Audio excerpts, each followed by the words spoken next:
Souls-like games balance brutal difficulty with layered combat. Project Goblin blends stamina-based attacks with environmental puzzles like knocking goblins into obstacles or using finishing moves. Mortal Shell 2 introduces shells with unique abilities, forcing players to weigh risk, resolve, against reward, melee hits. These mechanics demand precision and strategy, not just endurance.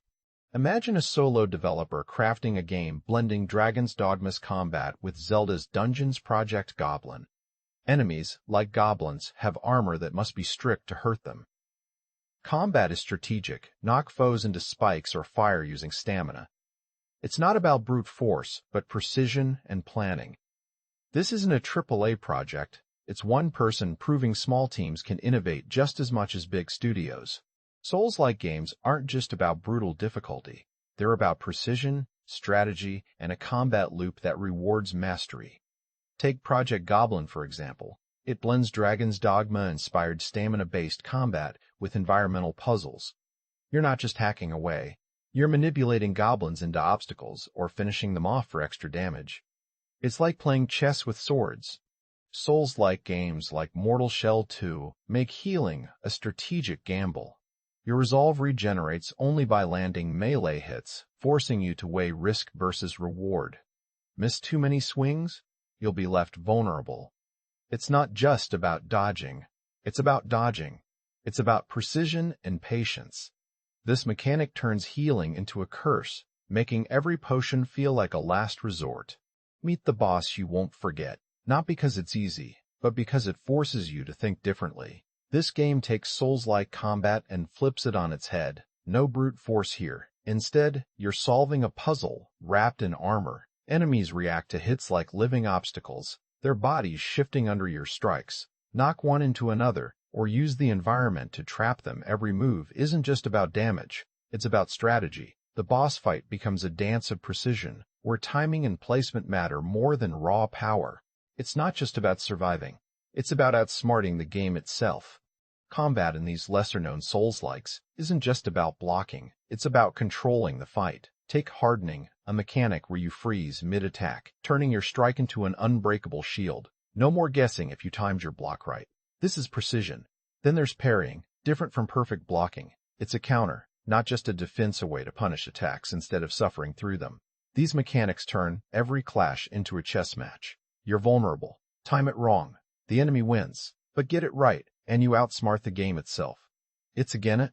Souls-like games aren't just about brute force, they're about survival through strategy. One game takes this further by blending stealth with mid-combat invisibility, forcing you to think like a shadow. Imagine dodging attacks while vanishing into the darkness, then reappearing for a devastating strike. Enemies react unpredictably. Some can be lured into traps or made to fight each other using ranged attacks. It's not just about blocking, it's about controlling the battlefield. The environment is vertical and dynamic, with bridges that test your precision. Boss fights become puzzles, where timing and positioning matter more power. This game doesn't just challenge you, it rewires how you play. Imagine dungeons where every bridge is a test of precision, where lighting shifts to reveal hidden paths, and where enemies become part of the puzzle. These lesser-known Souls-likes don't just throw you into challenges, they force you to see the game differently. Verticality isn't just about climbing. It's about navigating layers of traps, environmental hazards, and dynamic obstacles that react to your every move. It's not just survival, it's a dance with the environment, where positioning and timing matter more than brute strength. This isn't just combat, it's a masterclass in how to make dungeons feel alive. Picture this. You fire a ranged attack, and suddenly, nearby enemies explode in a burst of damage. That's splash damage, a mechanic that rewards precision over brute force. It's not just about hitting hard, it's about timing your shots to trigger these explosive reactions, turning the battlefield into a chain reaction of chaos. This isn't just about survival, it's about controlling the fight on multiple levels. Every kill becomes a tactical decision, forcing you to think like a strategist rather than a button masher. Most games treat weapons as damage multipliers, but one game takes it further by infusing them with effects like blood curses. Imagine wielding a blade that doesn't just hit harder, it leaves enemies weakened or marked for extra damage on your next strike. These buffs aren't just cosmetic, They turn gear into a strategic choice, forcing you to pick the right weapon for the job. It's not about brute force, but about mastering timing and positioning, making every fight feel like a chess match where your tools adapt to your playstyle. Imagine dungeons where every bridge is a test of precision, where lighting shifts to reveal hidden paths, and where enemies become part of the puzzle. These lesser-known Souls-likes don't just throw you into challenges, they force you to see the game differently. Verticality isn't just about climbing. It's about navigating layers of traps, environmental hazards, and dynamic obstacles that react to your every move. This isn't just survival, it's a dance with the environment, where positioning and timing matter more than brute strength.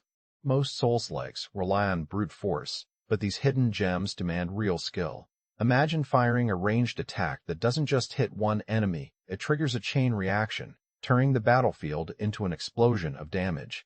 That's splash damage, a mechanic that forces you to think like a strategist, not just a button masher. Then there are weapons that don't just deal more damage. They infuse your attacks with effects like blood curses, leaving enemies weakened for your next strike. It's not about brute force. It's about mastering timing and positioning, making every fight feel like a chess match.